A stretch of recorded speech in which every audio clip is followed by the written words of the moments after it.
Hey, good afternoon, guys. It's Professor McLaughlin here. What I think I'm going to do is start teaching some of the classes and posting it on my YouTube channel. I mean, Zoom is kind of a pain in the butt, but I also have to figure out a way how you folks can check in and I can make sure that you watch the video. I'll probably post something on Moodle after I complete this video. But anyway, I want to welcome you. I know some of you are scattered all over the world, in fact, a lot of you. And so we'll try to make this as effective as possible. I'm going to go through chapters 4, 5, and 6, but what I'm going to do is I'm going to kind of weigh in on where I think some of the things are right and then some of them are kind of antiquated, but either way, it's going to be good for you guys. Hopefully, the news out of Washington, D.C. is that the isolation and what's the word I'm looking for? Observation, where everybody basically has to stay inside, will end by Easter. If that occurs, then there's a good chance we can meet again this semester. I'm very optimistic about that, but in the meantime, just be really, really careful. I also sympathize with a lot of you that are working and are out of work right now. All three of my sons are out of work. It's just a terrible, terrible situation. And again, I think the panic's a lot worse than the actual epidemic.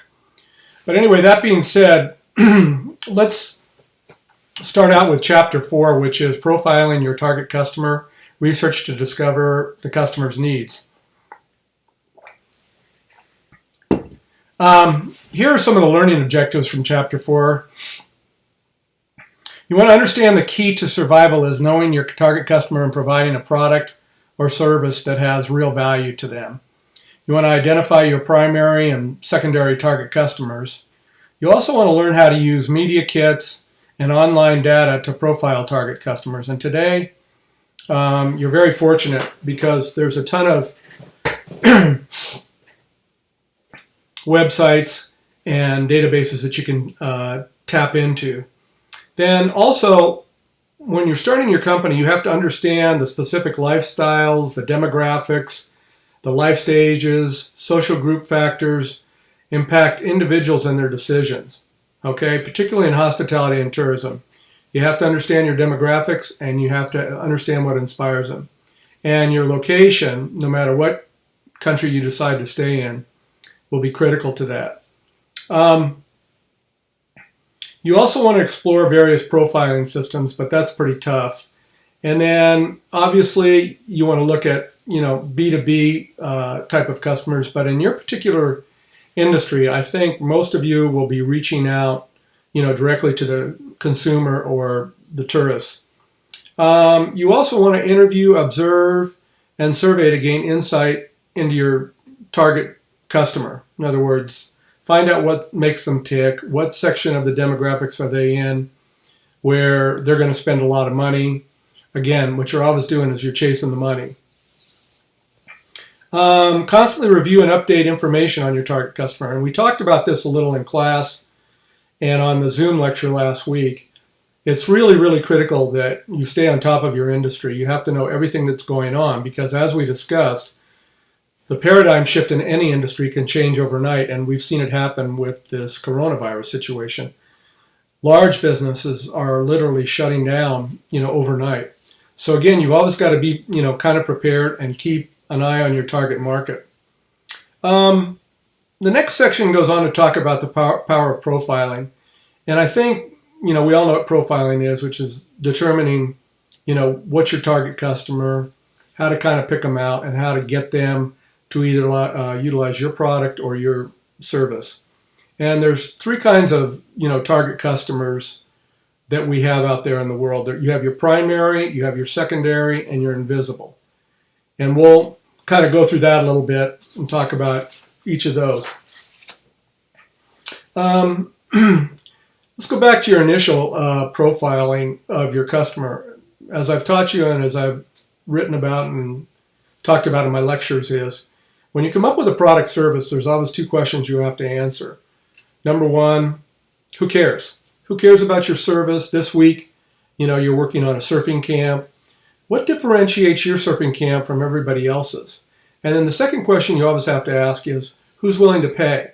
Okay, hey, that's great, but if you price yourself out of the game, or it appears cheap and you have a bit of an indifferent attitude, it's going to have a profound impact on your business. And that's why it's important to develop your initial customer profile, like we talked about in the last section.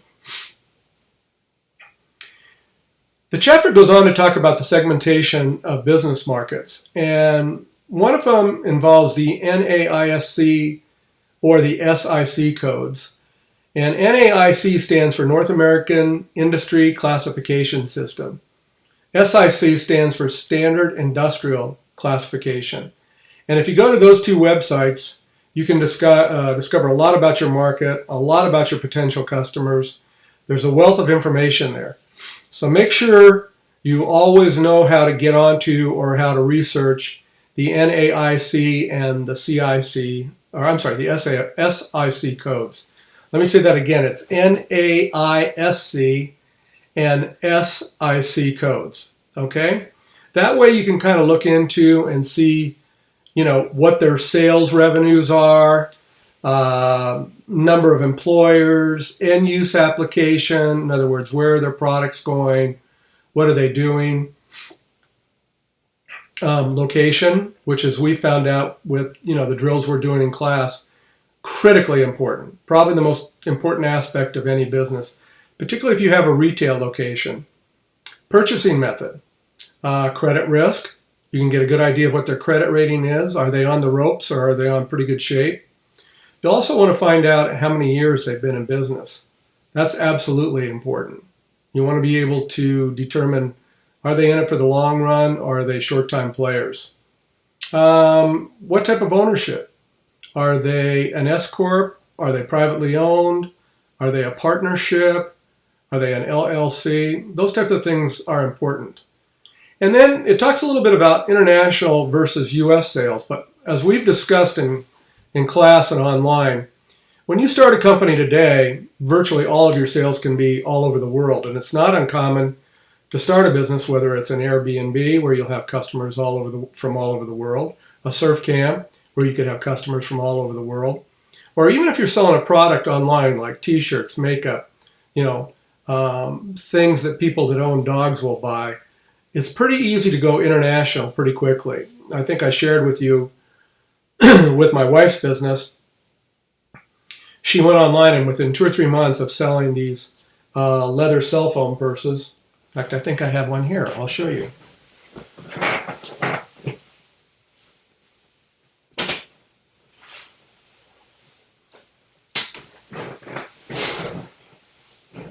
These are cell phone purses that you hook onto your belt loops, and basically you keep your cell phone and your wallet in there and you attach it to your pants, and that way you don't lose the phone. What she was finding out was that when people went riding or when they were out, particularly the ladies, that put their phone in their back pocket, and then it eventually works its way out. But if you've got something like this, where you've got clips that snip on, we use genuine cowhide here, we use extra duty weaver clips.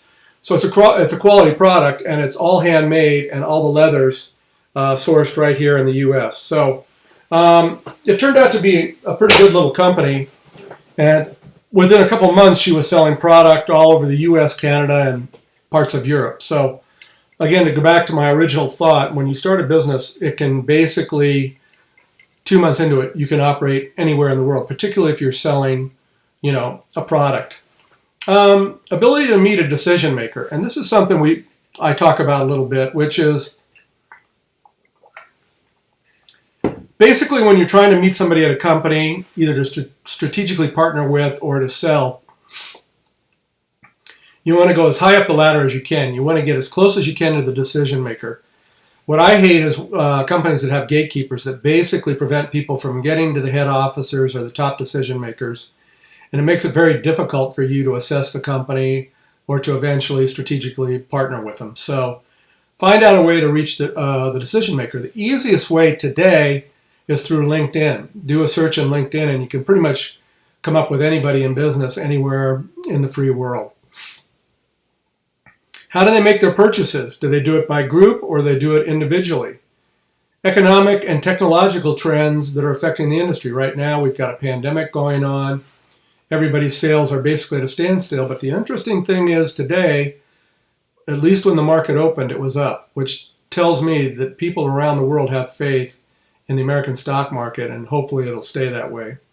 Also know the competitive nature of each of the particular segments of the businesses you may be competing against. Again, it's not uncommon to find companies that reside under a huge umbrella. There'll be one parent company and then 3 or 4 companies underneath.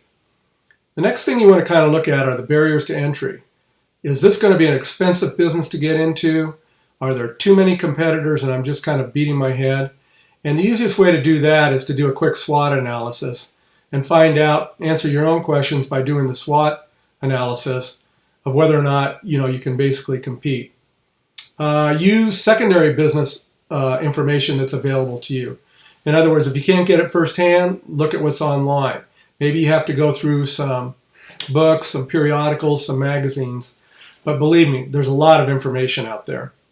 The other thing to do is check out a firm's financial stability. And if you go online to the NAIC or SIC codes, you'll find out if a company's financially sound or, are they in a little bit of trouble. Most companies today are pretty leveraged. You have very few companies like Apple and Amazon that have $100 billion cash reserves. So most people watch their money, pretty closely. Compare a firm's sales to its number of employees. This is interesting because a lot of times I'll see where a company says, well, we're doing $20 or $30 million, but they've got like 6 or 7 employees. And I kind of think to myself, okay, wait a minute. I don't know if that many people can do that much in sales. Maybe they're brokers. Who knows? But it's a good idea to find out how many employees your competition has. Also find out ownership, who owns the company. Is it a local person, a local group? Is it an international company? But that'll kind of give you an idea of what you're up against, particularly if they have a lot of subsidiaries. Locate specific companies and search specific industries. And that's what we kind of do in our drill in the class. I wish, we could do it face to face. But one of the things I have my teams do is always check out the competition and do that in whatever industry you're in. It kind of gives you the lay of the land and lets you know, where you can go from there. The next thing is to size up current and new markets by using multiple selection criteria. What that means basically is if you're going to move into a new market, find out as much as you can about the market and then look to see if you can be, competitive in that particular market. Search potential prospects or prospective employers in targeted markets. Identify decision makers so you can reach them directly. And again, the easiest way to do that is to go online or it's what I describe it as kind of going through the back door, and you can basically look them up and find them on LinkedIn. And again, that's why it's so important to update your LinkedIn profiles. By the end of the quarter or this teaching period, I want to see everybody's LinkedIn profile updated. It's absolutely critical to give you credibility, not only for when you go out to look for a job,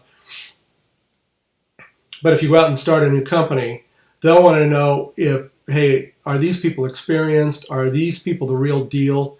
And the easiest way for them to find out is through your LinkedIn page.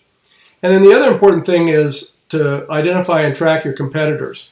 A lot of startups, when I'll talk to principals that have begun a new company, I'll say, who's your competitors? And they'll say, well, we have no competitors. Well, that's a death magnet.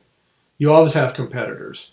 There's always people out there that are doing what you're doing, unless you've got some sort of patented, unique process that nobody else has. But generally, when you start a business, particularly in hospitality and tourism, you're going to have competitors. Okay? And again, what the chapter stresses is primary research is absolutely necessary. And I call it doing your homework. If you're going to move into industry, you've got to get to know it really well. A group of my students wanted to start a delivery Meals on Wheels here in San Diego County. And I said, okay, well, how many people are in the business? How many competitors do you have? And they said, well, we don't know. And I said, well, have you done any research? Well, no. And I said, then sitting down and talking to me is premature. You have to do Your research, you have to figure out what the market is. Can the market sustain another competitor? And that goes back to looking at your barriers to entry.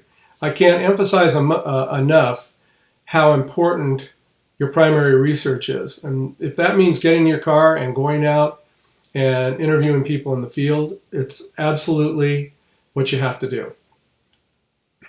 So again, primary research is critical. And the other thing is observing your target customers, kind of looking at what they like. What do they buy? What do they go after? Interview and observe prospective target customers. And it's not unusual for companies to do what I call a focus group. Well, they'll get a random sampling of people and they'll sit them down and you'll show them your product, or you'll demonstrate the product, and then you kind of get their responses. In the technology world, that's really big, and particularly in healthcare, the area that I came from. We used focus groups of doctors and nurses all the time. So again, you have to have that ability to do the one-on-one interview, to kind of find out, who my customer should be, what's my target market. So a quick summary of what we've just gone over in this particular chapter.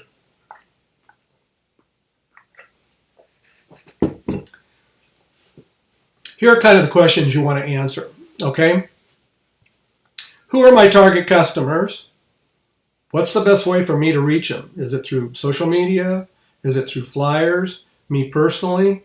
That's something, that you have to address. What need will my product fill or service? Or what need will my product or service fill? And then that goes back to, who cares? I mean, who cares about your particular product? Somebody has to care, and they also have to be, willing to spend some money. Where and how can I communicate my message with a minimum of confusion to my target customer? Something you have to find out. What additional services do my target customers want? And a lot of times, you'll find out that you start a service or product, and then there's collateral businesses or collateral services that you can provide that can add value to not only your product, but to your service. That means you generate more revenue, you make more money. And let's face it, when you start your own company, what you're really interested in doing is making money. That's what we all, want to do. What quality of service or product does my customer desire? And I think we've pretty much answered that today. With the advent of Amazon, Airbnb, all the companies, Whole Foods that'll deliver meals right to your house, the thing that sells today, the two things are quality and service. If you can get it done in a timely fashion, and if you can get it to the customer. It's amazing with all the restaurants that are closed down here locally where I live in Fallbrook. A couple of restaurants are offering delivery service of dinners, lunches, breakfast, whatever, to your house or to your home. And I live kind of in a semi-rural area, but it's amazing how many people are taking advantage of that.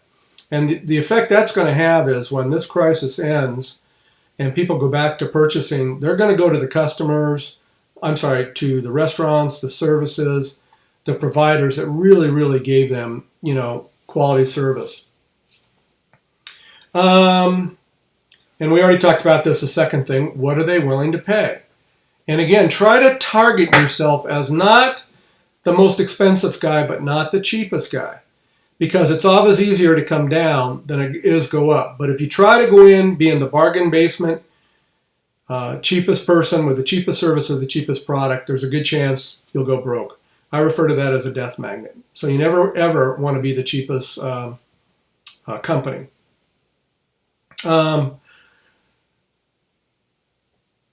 We already talked about competitors. Why do my customers act the way they do? And again, that goes back to profiling your customers and, kind of figuring out what they want. And then finally, how can I build a long-term relationship with my customers, encourage them to be raving fans and thus recruit new customers? And the way I describe that is you don't want to become a salesman for your product or have people selling your product. You want disciples. And by that I mean people who believe in your product, believe in your service, and actually will go out there and evangelize. We'll tell friends, hey, you've got to try this. I mean, this is the best. That's what you're kind of, looking forward to. So those were kind of the key issues in chapter 4. Pretty good chapter. It went into depth for exposing people like yourselves first time to entrepreneurship. I would say not too bad. I think it's a pretty good source. I kind of like Guy Kawasaki's book a little bit better, but this is a great additional book. It's a great additional resource that I think you need to have with you as you go through your career, and particularly if you want to go out there and you want to start a new company. Okay, let's move on to chapter 5.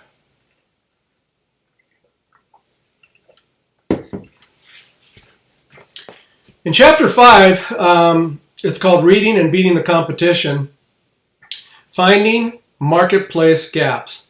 And I refer to gaps as niches, which is find your niche in the marketplace, determine the value of it, and then focus on that niche.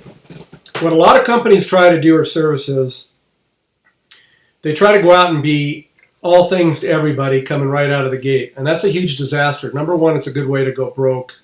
And number two, there is no number two. You'll go broke. So what you want to do is you want to focus on the one little gap or the one little niche that you can focus on, make some money, and then once you start to dominate that niche, and again, I'm referring back to Guy Kawasaki, you can start expanding and moving into other areas, okay? So here's a couple of the learning objectives for this particular chapter. It tells you want to define competition in terms of size, growth, and profitability, innovation, which is important, and market leaders. Are they the market leaders? I love it when somebody's a market leader and they say, well, you can't do that because so-and-so is the market leader. It gives me a challenge, and I say, okay, well, I'll figure out a way to unseat the market leader. And we all saw this happen in the past, particularly with BlackBerries. 10 years ago, 15 years ago, we all had BlackBerries. That was the de rigueur for anybody who was in business. And then along came the smartphones. That changed the paradigm, and BlackBerry went from the top to the bottom of the heap. So define your competition in terms of size, growth, profitability, innovation, and market. And market leaders. Are they the market leaders? We also, in this chapter, they want you to discover your target customers' competitive touch points. What are their soft spots? Understand the value of positioning in relationship to competitors and target customers. Again, this is a strategy.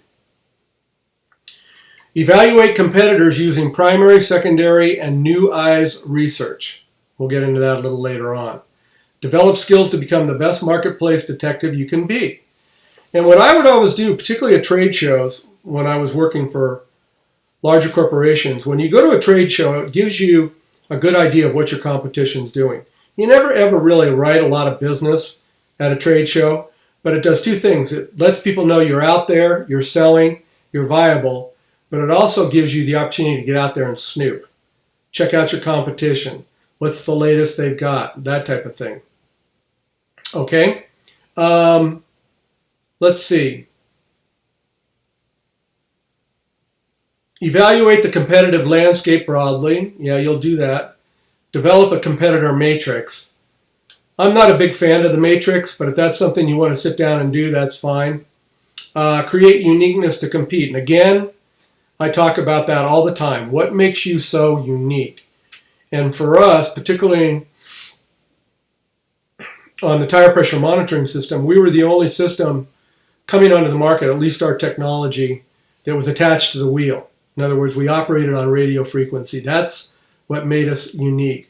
With the medical devices we worked on, we controlled the flow of medication and narcotics through a hospital and created an audit path for you accounting majors. In other words, how the patient was billed. And we also eliminated 60% of all the theft. So look at the uniqueness, okay? Develop skills to become a lifelong scanner of the competitive landscape. And what that means is basically you always want to keep your eyes and ears open. You can't afford to kind of sit back and say, we're doing pretty good. The moment you do that, you kind of lose focus of what's going on in the marketplace, and hopefully it doesn't become the decline of your particular company or service.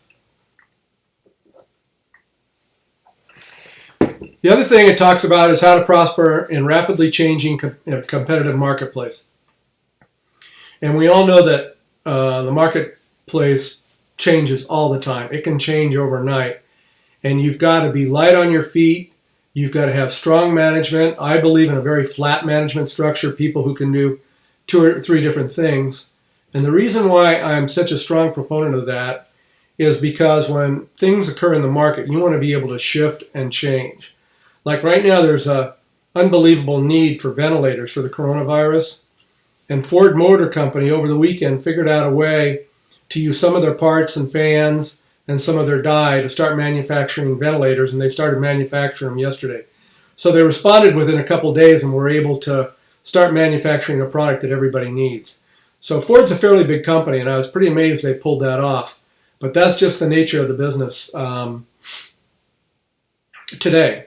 So in this particular, so those are kind of the learning objectives. Let's talk about the outline lecture. Number 1, who is your competition?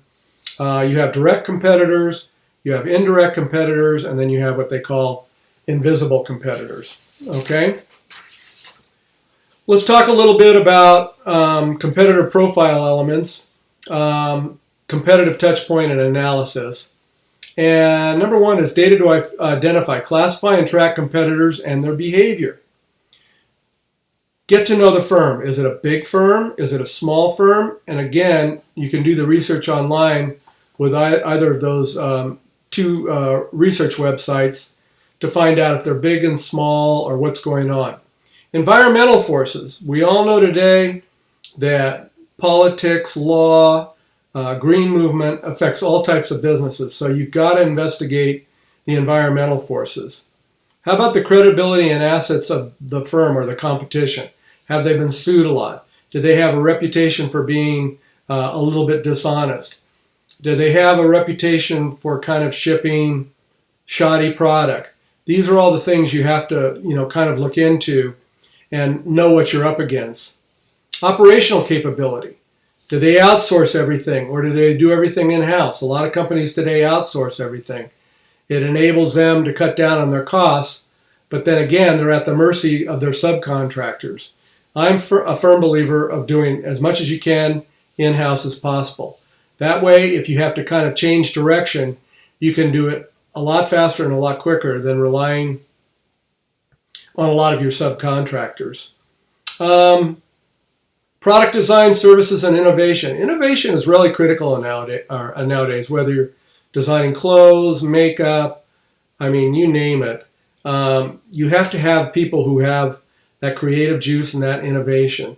I always like to have people who can operate out of the box and who do really well at thinking on their feet. If you're not a creative person and you're entering a market where design is really, really important, find yourself a good designer or a good design firm that can kind of help you stay on the cutting edge of viability, attractiveness, that type of stuff. Revenue, that's obviously important. Key players, this is really, really important. You have to kind of find out who the key players are in your market and keep an eye on them. Because if they're a key player, they'll be a trendsetter. They'll be kind of setting the trend for what's happening. And the same goes in your industry. Which hotel's kind of on the cutting edge of providing new services and new opportunities and new adventures for their customers? Same thing with a restaurant. Which restaurant offers a unique experience to the customers and the clients when they come in there? So it's kind of important to keep your eye on the key players. Also, financial resources. Before you go into business, make sure you've got your financial resources locked down. Believe me, it's not uncommon for people to start a business maxing out their credit cards or buying money, or borrowing money from families and friends. But what you have to have is you have to have enough liquidity to operate for at least 3 months until you start having product that's being shipped out and you have revenue coming in. That's one of the things I love about cash businesses, because with cash businesses, you never have to worry about receivables. And that's the way a lot of the startups go today. And With that, let's talk about customer touch points. How about working with potential target customers? Let's say you're a player in a certain industry and you're deciding to go out on your own. Once you make the decision to go out on your own, it makes sense to sit down and talk to your potential customers and say, and you would word it something like this: hey, I'm thinking about going out on my own. If I did that, would you be willing to stay with me if I could offer you the same product or the same services?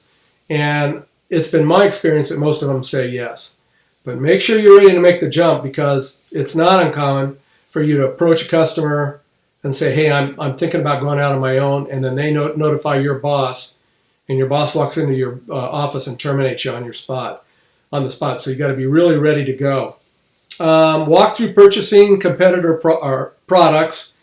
Have target customers rank their most important touch points. What's most important to them? Hey, if I go into business and I can do A, B, and C better, will you come with me? Yes or no? That's what they're referring to. Decide where you can provide additional value for customers. And again, in the hospitality and tourism business, this is really, really critical. What additional value can you provide for a customer? And again, I think it's quality of service and quality of product. That always seems to be the great selling point. Okay? And capitalize on the touch points that make you stand out when writing your business plan. And we do that each week with our little projects we're working on. Why am I different? That's the question you want to answer. Why are we different? Why do we want you, Mr. Consumer, or you, Mr. Customer, to come to us? What makes us stand out? I refer to it as a wow factor. And I think all new businesses have to have that wow factor to kind of survive. If you don't, if you become kind of a Me Too company, I think it's going to be very difficult to conduct business and be successful unless there's very, very few players in the market. Then you may have a chance. The next area that the chapter moves into is competitive intelligence.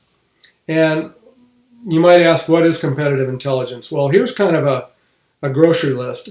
Number one, information that has been analyzed. And it's not necessarily spying. I think here spying is kind of a bad word.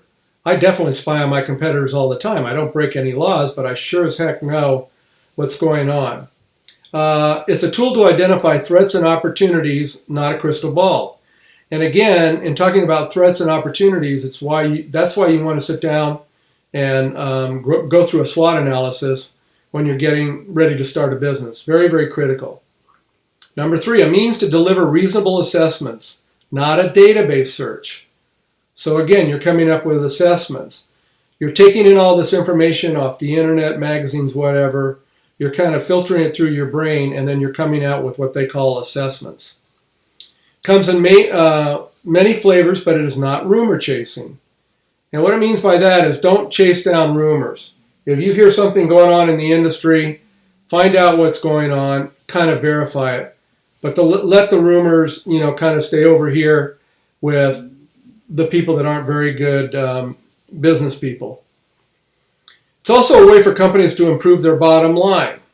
Okay? If you know what the competition's doing, that enables you to run your business more efficiently or offer additional products. You're going to make more money. It only makes sense. It's a way of life and not a job for one smart person. And what that means, again, and I know I'm being kind of redundant about this, but you always want to have your eye on the marketplace and your competitors and know what's going on. You can't afford to kind of sit back. And one industry I think of off the top of my head that really has got their nose in each other's competition business is the automotive industry, selling cars.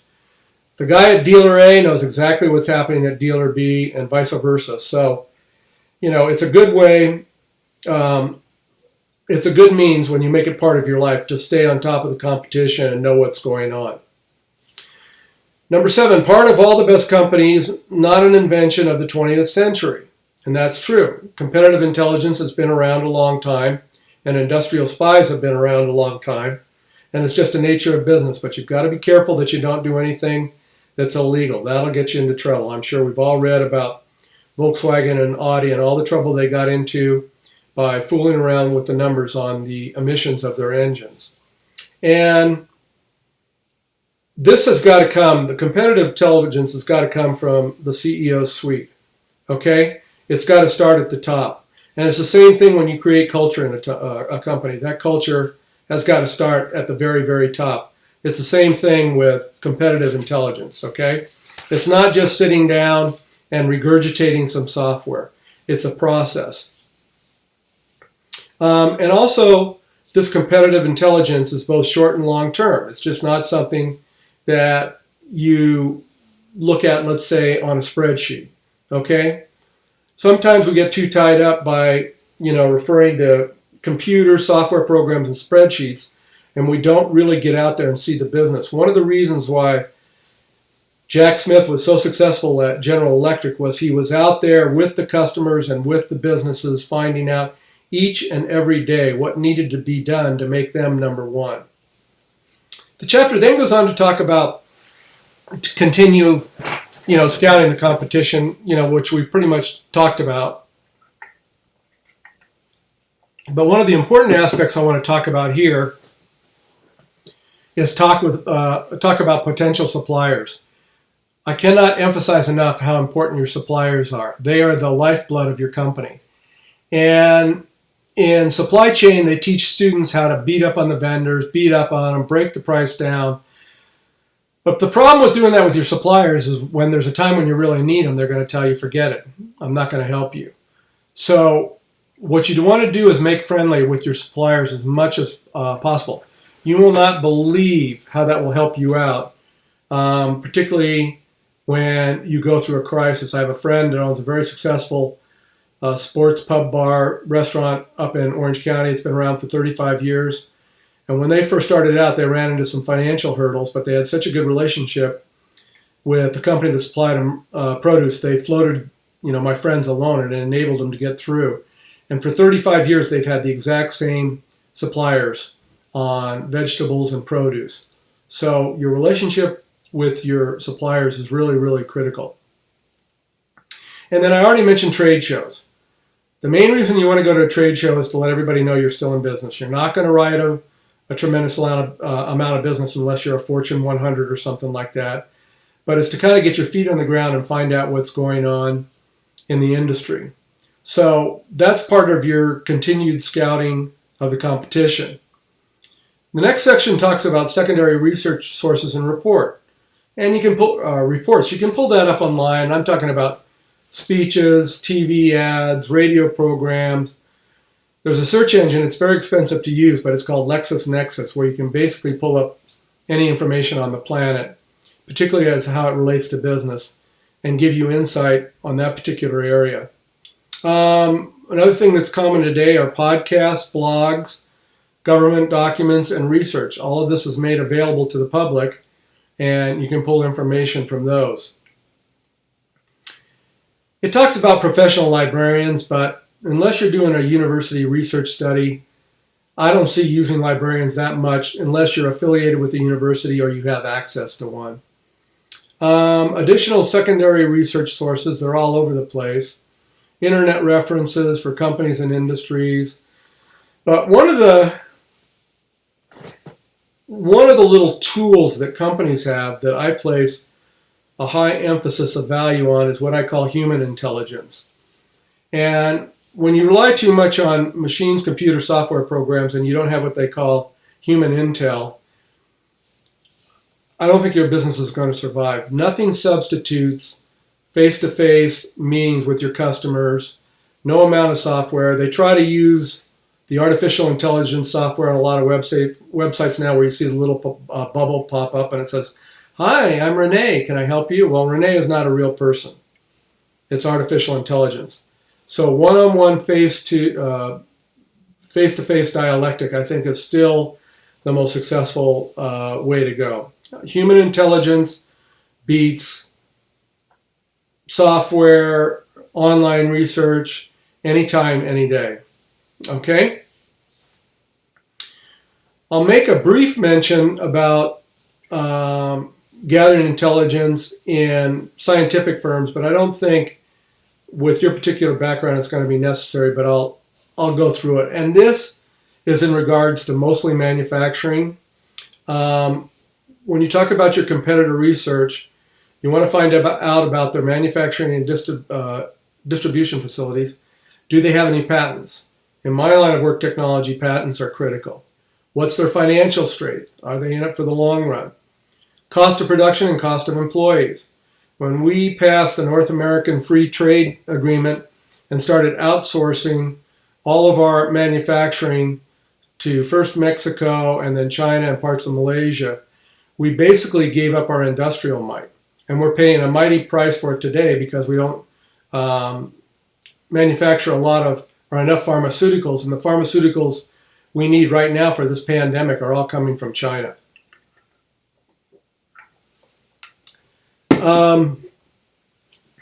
Service reputation and availability of spare parts, that's critical.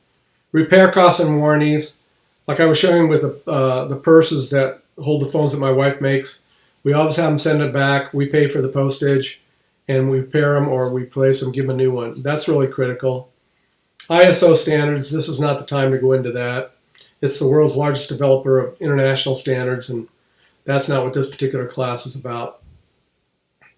Competition and positioning is the next area that the book moves into under research for manufacturing. And it talks about a couple different items. One of them is operational excellence. The other is product leadership. You always want to be the leader in whatever industry you're in. And customer intimacy. I don't really know what they mean by intimacy other than maybe get to know your customer. One of my complaints with a lot of companies, and in particular some universities that'll go unnamed, is you can never get a live voice on the phone.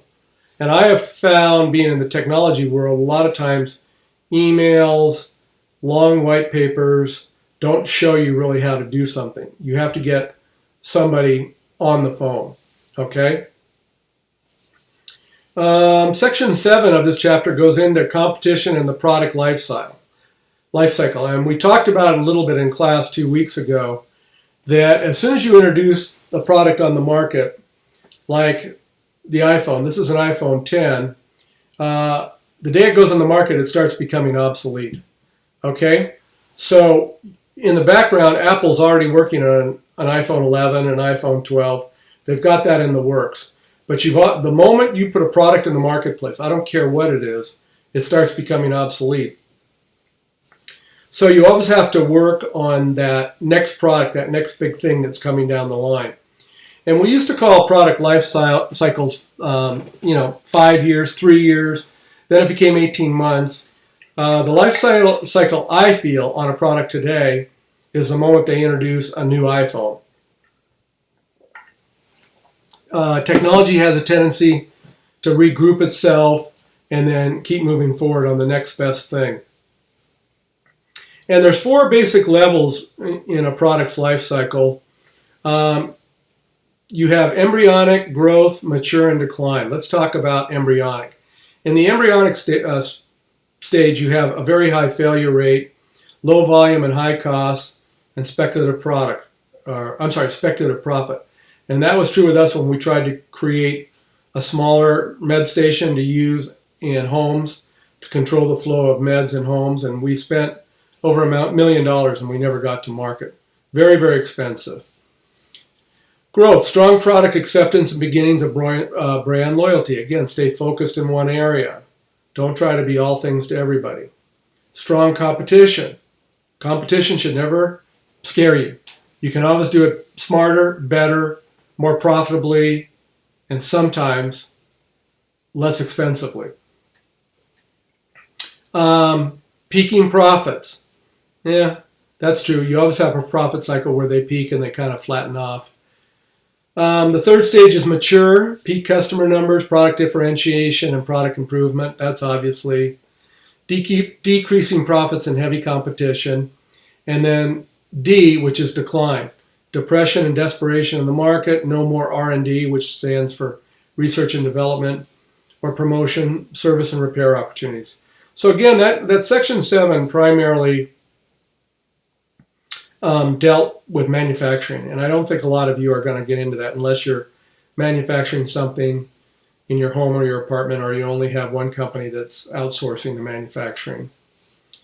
Competition and positioning in a mature market. And I would say in the hotel and hospitality and travel industry, it's a very mature market. What are the changes in the arena? Areas of vulnerability.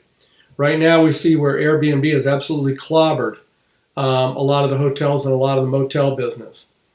Rank your competition and look for areas of vulnerability.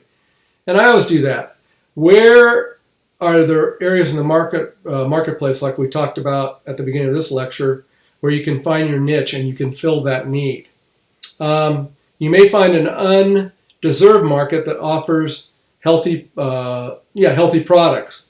The other thing is, which they go on to define, letter C, is beat them with superior service. That's about, in my experience, and I've got a lot of years' experience, when you're kind of in a Me Too industry, the way you beat them is with service.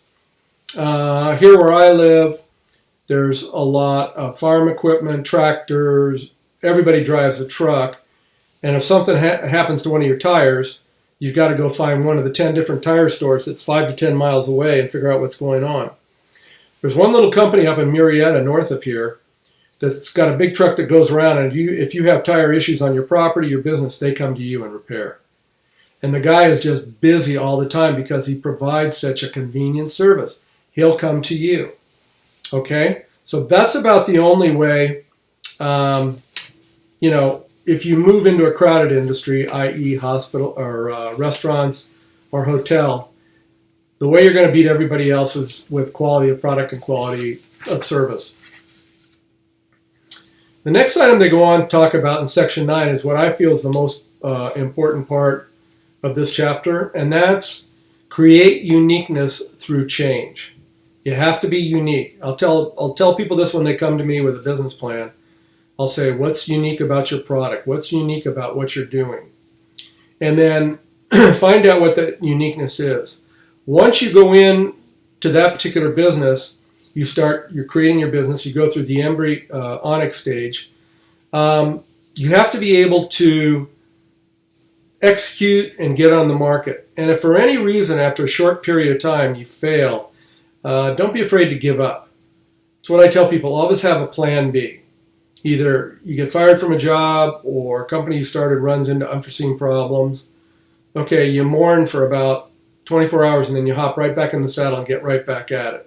So you always want to have a plan B, and the one section under Title 9 there talks about it.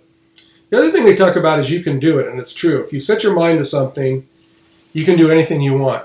If you've obviously got physical limitations like me, you're not going to play in the NBA, or you're not going to be, playing in the FEMA Cup or whatever. But when it comes to working and putting your knowledge together, don't ever give up. You can accomplish whatever you want. It's kind of interesting. I'll share this story with you. A couple of my Battelle students were interested in starting a wine country tourism business up here in Temecula because it's now larger than Napa. And I thought, God, what a brilliant idea to have people there with heavy French accents doing the tour. And I had them pitch it to a couple people from the area, and they were ready to put up the money and go. It would have made it so unique to have, French, students or young people here talking about wine country here in California. But unfortunately, the students left, and I don't know if they went back to France or where they went, but I think they missed an opportunity to make about $1 million or $2 million a year. So don't ever give up. The other thing is know what business you're in. And a lot of times when I'm doing consulting, I'll ask somebody, do you actually know what the business you're in? And they can't really give me a straight answer. Be different. Know the business that you're in.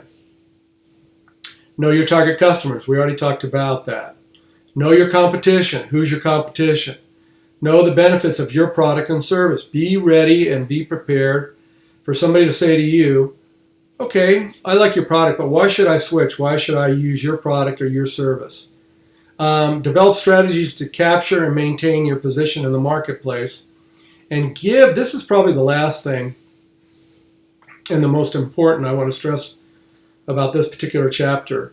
You want to be able to keep your creativity going, or surround yourself with super creative people and kind of keep that, passion going. Once you kind of lose the passion and you no longer have the passion for what you're doing, it's going to start impacting your sales, and it's going to make it, pretty tough. So those are kind of some of the important takeaways from Chapter 5. Okay. One of the things I'm going to give you right now to make sure that everybody's watching and everybody's paying attention is I'm going to give you a secret question with a secret answer. And only the people that have watched this will know this. It's twofold. Number one, the question is, how many horses do I own? The answer's 2. Okay? That's the first one. They have to know that. I'll give you the other one later on towards the end of the session. Let's talk about Chapter 6, Location and Distribution, Evaluating Alternatives. And again, as anybody knows, in either buying a home or starting a business, it's all about location. Location, location, location. And where you want to be is you want to be near where the money is. Okay? If you open a retail store, you want to be where the money is. If you're opening up an operation and you've got to distribute around the country, around the world, then you have to be near the major interstate highways, freeways, so that you can get product out on the road right away. Here's some of the learning objectives from this particular chapter. We're going to explore the channels of distribution. We're going to increase awareness of the role location plays in your strategic business plan, which you'll have to put together. In fact, you're doing one for this class as a final project. Consider your location alternatives. Investigate co-working spaces, enterprise zones, and incubators. One of the things we always did in our business is we'd always sublease an office from somebody who had extra space. One of the things I never ever did was take my own money and go out and look for some big fancy office. Okay? In one case, we rented 2 offices from a real estate firm, and we were able to incubate our company from the offices. So don't be afraid to go out and find additional space that's available. Maybe with somebody who could be a strategic partner in your business. Explore running your business from home. As I said that first night in class, you can create a website that looks like you're right on the beach in Pacific Beach, when in reality you're in San Marcos somewhere in the basement of a friend. It's all about the facade. And in this day and age, particularly the internet, Photoshop, all the things you can do, literally you can start a business anywhere. Okay? Use primary and secondary research to refine your customers' profiles. We already talked about that. Consult commercial real estate brokers in your search for a location. Only do that if you're starting out with a huge amount of cash and you've got to buy, a lot of product or a lot of fixtures. But I would recommend starting out very, very small. Keep in mind when you start a company, cash is king. Okay? Investigate co-working spaces, enterprise zones, and incubators. Understand the importance of the right location. Use primary and secondary research to refine customer profiles. We already talked about that in the previous chapters. Review major points in leasing agreements. If you do sign a leasing agreement, and this chapter gets into it a little bit more, you want to make sure you show it to your lawyer.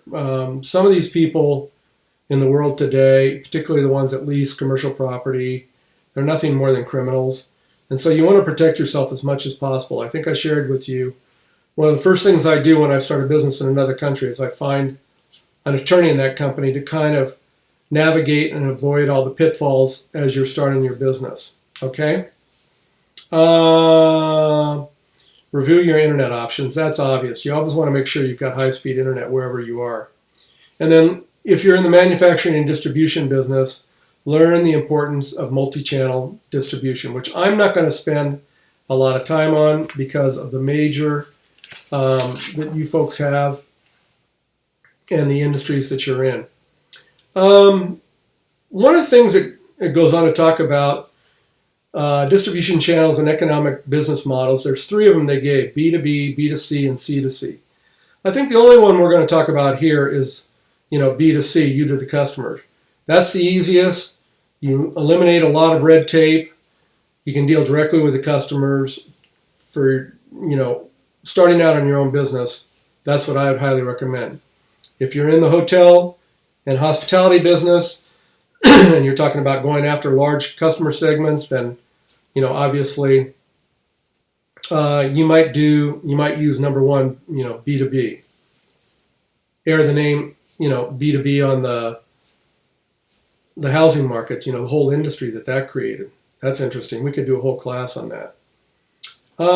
Incubators. If you're starting a technology company, most of the major universities have incubators. You can find one there, and that type of stuff. So, again, I'm not going to go into that in much depth. Brick and mortar. Let's say you're starting a coffee shop or something like that. Again, you want to find, a good location. If you're starting a retail business, let's say you start a French pastry shop or you're selling drinks, wine, whatever. There's a number of filters you use, for retail. Here are a couple of them. They list about 10 of them. One's target customers, neighborhood, mix, and competition. Again, you want to be in a nice area where you can make some money. I'm kind of giving you the shortened version here. Security, safety, and parking. Security, safety, and parking. Make sure you open your business in a safe area. You don't want to have people at risk, including yourself or your employees, when they have to go out to their cars and leave at night. Okay? Labor pool. Wherever you're opening a company, do you have a large pool of potential candidates that'll be employees? Restrictions and opportunities. Make sure you know what the CC&Rs of the particular, or the codes are for the particular area you want to start your business. Present and past tenants. I have one friend that opened up a little beverage shop up in Newport Beach, and they told him he'd have no competition, even put it in his lease, and a month later they leased out to a competitor of his, so now he's embroiled or involved in litigation. Services, costs, and ownership, present and past tenants, space and history of the property, taxes and approvals. If you're going to rent a place with triple net, you're going to be paying the taxes. Physical visibility, you want to be somewhere where people can find you. And community support and image. Is this the community you want to be in? And again, that's why I say that location is important. The chapter then moves on to talk about anticipate the unexpected. And I've said that in virtually all of my classes. I say be prepared for things not to go right. It's called Murphy's Law. If things can go wrong, they will. And when does Murphy's Law occur? It's usually 2 days of the week, usually Monday or Friday when all the crises occur. So again, you have to be ready. Okay?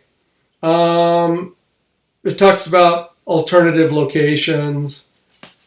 Again, I don't think that's germane to what we're learning in this particular class. And that's about it. One of the things I want to talk about is the surf camp. And again, project leaders, just turn it up into me. I'll create a spot on Moodle to do that. I took a look. I haven't graded them yet, but your projects from the first week were outstanding. I'm really proud of all you guys. So I'll go ahead and set this up today on Moodle, and then I'll look forward to talking to you guys in the future. I want everybody out there to be really, really safe, and hopefully we can get through this and we can be back in the saddle by Easter time. Okay? Take care.